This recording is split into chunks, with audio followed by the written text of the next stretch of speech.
हामी आज इलोनियन राज्यको सिकागो भन्ने सहरको डाउनटाउनमा आइरहेछौँ। यहाँ यसरी वरिपरि भवन यसरी छ नि, यसरी छन् वरिपरिको भिडियो हेर्नु यस्तो कत्रा घर छन्। यो घर अब यसरी हेरेर अब अहिले सबभन्दा ठुलो घरमा चढ्ने पनि छौँ। अनि यहाँ बोर्ड छ तल, यो बोर्ड पनि चढ्ने छौँ। अब यसो भन्दै अब यो चाहिँ कति टाढा यही हेर्न भनेर आएका। राम्रो छ, कत्रो सफा छ, भुइँ पनि सफा छ, भित्र बाटो पनि सफा छ, राम्रो। यसलाई ट्रम्प टावर भनेको रहेछ। अब हामी अङ्ग्रेजीको नाम सबै नबुझ्न सक्छौँ, सबै भवनका नाम छन्। अब त्यो अहिले भन्ने साध्य छैन। अब यसरी हेर्नु न कत्रा घर कति अल्गा छन्। के हो यो चाहिँ झन्डा कहाँ लगेर गाड्या छ उहाँ हेर्नु माथि कति अल्गो छ।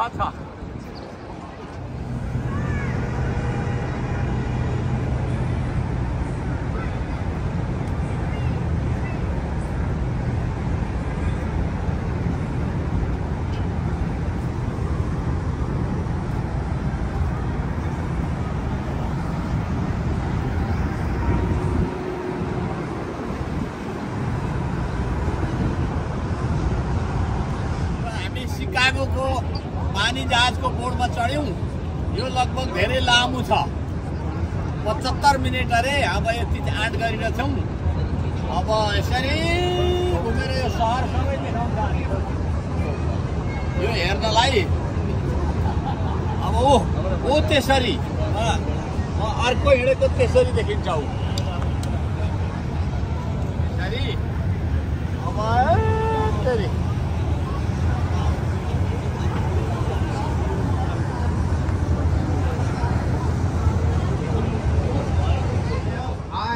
push the levers and turn the knobs to make the boat go. You guys are on board the Star of Chicago, which is a United States Coast Guard certified inspected passenger vessel. That means that once a year the Coast Guard comes on board, does an inspection of the boat, also tests our crew to make sure that we are properly trained to handle any emergencies.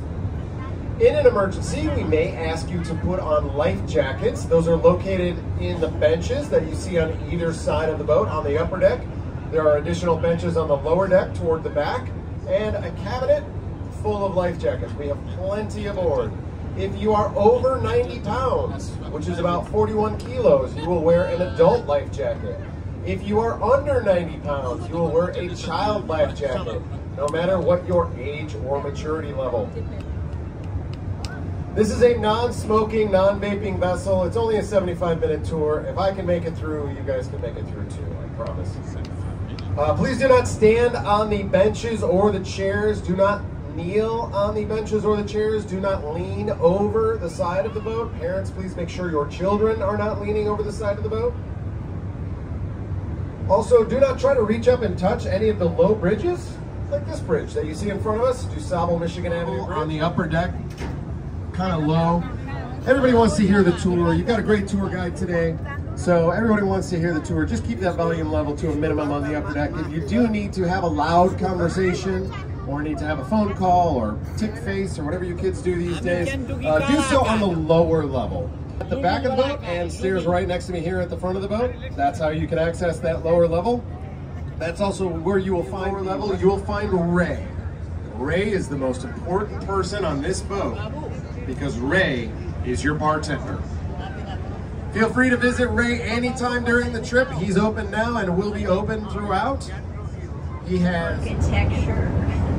I'm from Chicago. I was born and raised here, lived here most of my life, and I love this city. I've always been fascinated by its history, and I hope to share some of that love with all of you this evening.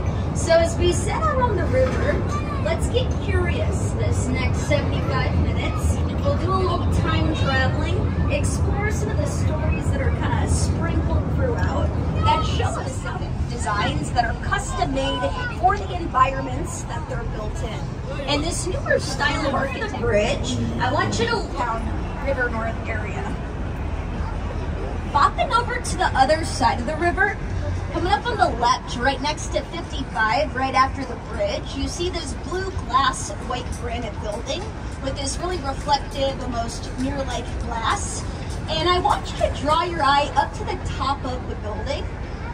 You'll notice there's like a triangle. The Chicago River, not really known for being the cleanest body of water in the world. So a good way we've done that is just by adding these activities, amenities, restaurants to the Riverwalk so that we get people down in style. But the architectural movement known as Art Deco was truly something original, forward-thinking for the 1920s. And Art Deco was all about the party. We see a great example of it on the right here in the magnificent Merchandise Mart. So Art Deco embodied all of the lavishness, the optimism, the financial success of the 1920s, aka the rural side, and then simple repeated geometric shapes, metallic elements. The Merchandise Mart was built in 1930, originally served as the wholesale warehouse for the Marshall Fields department store. And we'll talk a little bit more about it on our way back. It's one of my favorites. But right now, do you need something? Can't go past there. Eyes up as we enter into Wolf Point.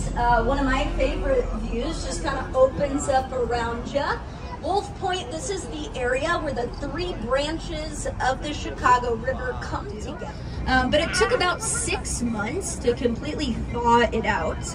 And then when workers went to cut through the walls, they discovered the walls were stuffed with cork and matted horsehair.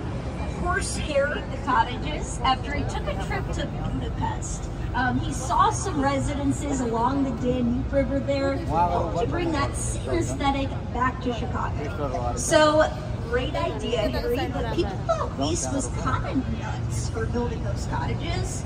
And not because of like the quirky aesthetic, but for trying to put homes on this north branch of the river. हामी अहिले चाहिँ एकदम शिकागोका नदीमा ढुङ्गामा चढेर downtown भ्रमण गरेका छौं। अब बिल्डिङहरु यसरी देखिन्छ है, अनि यस्तो छ ठुलठुला बिल्डिङहरु। यो शिकागोको सहर हो। अब यो चाहिँ अमेरिकामा यो सहरलाई चाहिँ डाउनटाउन भनिदो रहेछ, अनि शिकागो डाउनटाउन को पानी जहाजमा हिँडिरहेका हिँड्छौँ। निकै 1.5 घन्टै लाग्छ।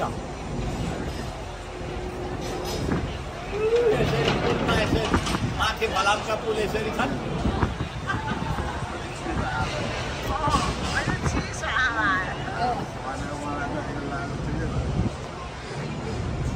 अलिकति बोलिदिनु न, कस्तो लाग्यो? Alright, squad, welcome back. Just a quick break. Yeah, you'll notice we have quite a few bridges here in Chicago. We're going under quite a few bridges tonight. All the bridges we're going under do indeed open up, but they typically remain closed except for when we do scheduled bridge runs. And we hold those on Wednesday and Saturday mornings in like the fall and spring/early summer. So I think they actually did the last one this morning, but they'll open up all the in-mind, or the drift as it is called in the architectural world. So on our tour, we'll talk about 3 different 10,000 buildings, left 1/3 of residents homeless, killed at least 3 people. The chief architect behind the fair was a man named Daniel Burnham. And Daniel Burnham, he went all out. He created this beautiful temporary city on the fairgrounds known as the White City. And it was impressive. He comes up with this plan to improve Chicago. And this plan of his calls for expanded park systems. A recreational thought was the more beautiful your city is, the better behaved your citizens are gonna be. Could be true. Daniel Burnham has this famous quote I like a lot. make no small plans, for they have no magic to stir above and beyond, were incredibly resilient, and did not get knocked down by a little fire. And it looks like the fog has rolled in. This always makes my job a little bit tricky when you can't see half the buildings. All right, ahead of us, kind of on the right, you see this black rectangular building that's outlined in white. Almost looks like it has gray Legos popping out of it. So this with the gray Legos is a residential, and these Legos I speak of are of course balconies. The pattern of those gray balconies is supposed to reflect an aerial view of car and semi-truck traffic. But we have a king, and that is this black building directly in front of us, this tall, dark, handsome fella. It has two big white antennas at the top of it that unfortunately the fog just covered up. Our queen's gonna be this kind of peachy pink building in front of it, and I call it the queen because it has like a barrel crown. And headed back into Wolf Point already. On the right-hand side, you'll notice this building that curves quite nicely along with the curve of the river. Also uses this reflective nature. No other buildings go this far again in this area. At least no private or residential, but I highly doubt any will. And this cute little like blue house type building on the right is municipal for the parks, police, fire department. So it does the dock. I'm trying to do so in the next like 3-4 minutes if you could.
शिकागोको चाहिँ पानी जहाज चढेर निस्क्यौँ। अब पुरै यहाँ हिँड्दैछौँ। अब यहाँ एकजना एउटा टावर अरे यो टावर चढ्नलाई चाहिँ अब जाँदैछौँ। एकजना साथीहरू एकजना उही झुम्का कान्छी चोक्का रहेछन्। कान्छी चोक्का एकजना गाईघाट बजारकै रहेछन्। ससुराली त उही चरी भाटबाट नि नेरिरहेछ, नजिकै छ। अब यसो गर्दा यहाँ पनि मान्छे चाहिँ अलिक बसेर गफ गर्ने भने भेट्ने र चिनजान चाहिँ हुने रहेछ। नेपाली भनेपछि अरू पनि साथी हुन्छन् नि त। यी त साथी भएर आज भेटिए, यहाँ बसेपछि यहाँ उनीहरूले अरू साथी भेटिन्छ नि त। अनि बोर्डमा विराटनगरका भेट्छ।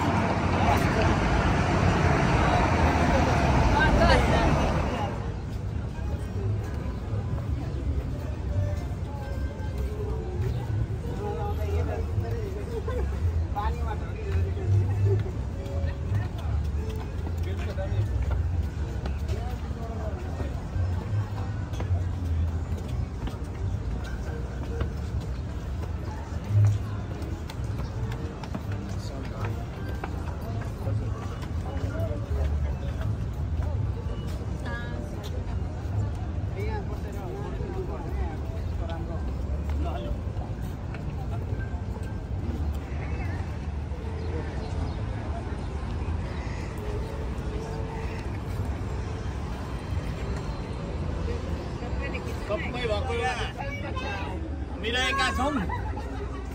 अब यो युनियन राज्यको सिकागोको यो बेन्ड हेर्न जान आँटिराखेका छौँ। वरिपरि यो ठुलो ठाउँ चाहिँ नि डाउन टाउन घुमिरहेका छौँ। घुम्न बडा रमाइलो छ। यहाँ चाहिँ नि एकजना इटरीका भाइ चाहिँ श्रेष्ठ भाइ कान्छी चोकका पनि उदयपुरका भाइ गाईघाटका ऊ बस्नेत भाइ पनि भेट भयो। उनको त ससुराली उही रहेछ चाहिँ युवराज भेटेकोमा धेरै वर्षपछि कति 7-8 वर्ष म 2019 मा आएको 19 8 6-7 वर्ष जस्तो भइसक्यो। आज फर्स्ट टाइम भेटेको युएसए पनि आएर फर्स्ट टाइम भेटेको धेरै खुसी लाग्यो। त्यही पनि आज चान्स हुने थियो कि थिएन त्यो फिक्स छैन। त्यही पनि भेट्यो खुसी लाग्यो होइन। अब यसो पार्टी पनि खुवाउनुपर्छ बिहेको होइन, खाएको छैन। पनि कुरा भएको थियो अनलाइनमा। अब यार चाहिँ आज फर्स्ट टाइम भयो, खुसी लाग्छ। हामी यहाँ सिकागोको ब्रिजमा भ्रमण गरिरहेका छौँ। वरिपरिका ठुल्ठुला भवन यो यसलाई ब्रिज भनिन्छ। यो एकदम राम्रो छ। यो वरिपरिका ठुला ठुला बिल्डिङ यस्तो रमाइलो, यस्तो फराकिलो ठाउँ, यस्तो वरिपरि राम्रो मान्छे छन्। उयो त हेर्नु न कति मान्छे छन्। माथि भित्तामा तल भुइँमा तल यता जम्मै मान्छे यस्तो छ, राम्रो छ। हामी अब यो सहरको यो ब्रिज हेऱ्यौँ। अब हामी हिँड्न लाग्यौँ। यो ब्रिजलाई बाई बाई बाई।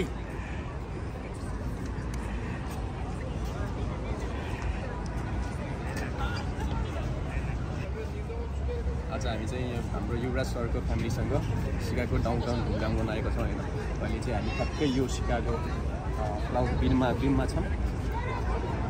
एकदम यो नाइटमा झम्किरहेको छ। उहाँ चाहिँ युवराजको बाबा हुनुहुन्छ, चाहिँ मम्मी हुनुहुन्छ, युवराजको केही साथीहरू पनि छन् यता। See you guys.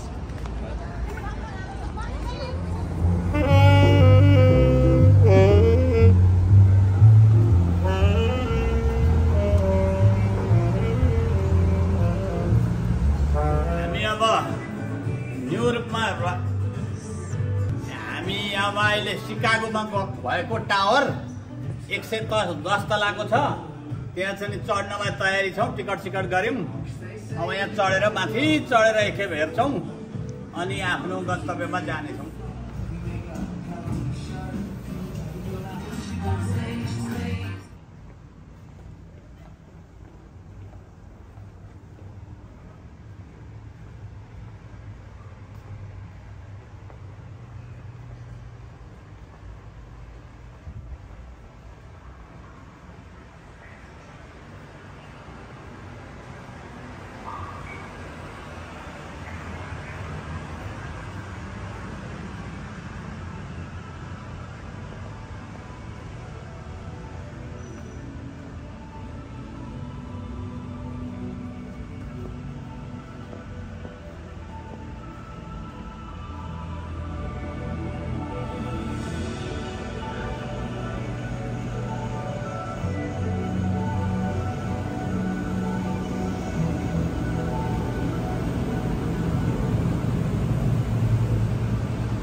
होइन हेर्न मात्रै आँटेको पत्ता लाउँदै गर्नु पर्यो नि त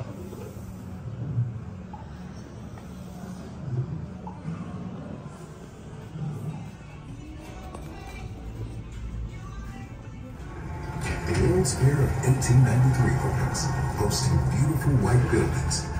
Dazzling new inventions debut, such as electricity, elevators, and the Ferris wheel. As the birthplace of the skyscraper, Chicago flourishes in the new century with glamorous Art Deco buildings and modern architectural styles. Soaring 180 the world's tallest building for 5 years. Today, experience spectacular and the ledge. Welcome to Skydeck. 103 तला यहाँबाट यस्तो देखिन्छ सबै सहर सबै America जम्मै हिँड्छ जस्तो उता वरिपरि हेर्दा आकाश पस्याएको देखिन्छ भुइँमा झिलिमिली वहाँ नेपालमा भने एउटा घरमा तिहारका चाहिँ दिन बेसरी बालेका घरमा जतिको यो सहरै जम्मै देखिन्छ जताबाट हेर्दा पनि उस्तै देखिन्छ झिलिमिली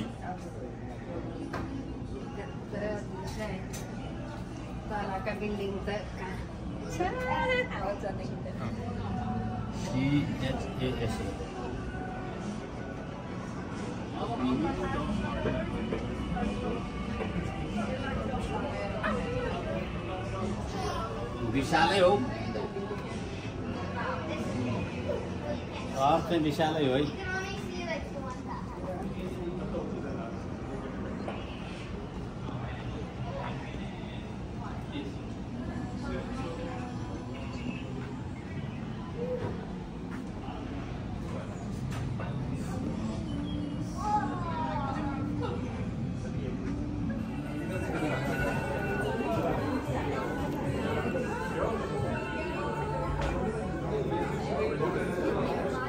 यसरी झिलिमिली देखिन्छ हामी टावर माथि छौं जम्मा 103 तला 103 तला छ त्यो माथिबाट यो सहर यसरी देखिन्छ यहाँ हेर्नु यो सिसा यसरी यहाँ सिसामा टेकेको छ सिसाबाट तल सिसै देखिन्छ हेर्दा लडिन्छ कि भन्ने जस्तो पनि देखिन्छ तर होइन डरो छ यस्तो छ कि यहाँ वरिपरि यसरी हिँड्न सकिन्छ अब हेर्दा चाहिँ पहिले नै चाहिँ बा त्यस्तो होइन कि भने जस्तो हुन्छ लु हेर्नु सहर कसरी देखिन्छ वरिपरिबाट अब यो टावर कस्तो देखिन्छ भने बाहिरबाट हेर्दा सानो जस्तो लाग्थ्यो यो भित्र त कता हो कता कति हो कति छ कसरी त्यस्तो भएको कत्रा घर छन् लेक कति छ हेर्नु अब सहर लेक कति छ रोड कति छन् भवन कति छन् फेरिमा लाने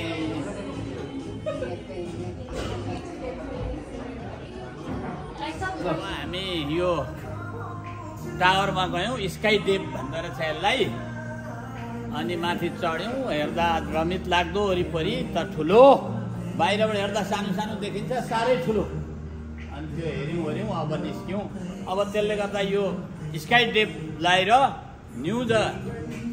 के अरे सिकागोबाट यो टावरलाई हामी बिदा गर्दै अब हामी आज बास बस्ने गन्तव्यतिर जान रेडी छौँ अब भोलि बिहान अरू केही हेर्ने छौँ पार्कहरू हेर्ने छौँ अलि नयाँ ठाउँहरू हेर्ने छौँ भोलिको कुरा त्यस्तो हुँदै आजलाई यहीँ स्थगित गर्दछु धन्यवाद।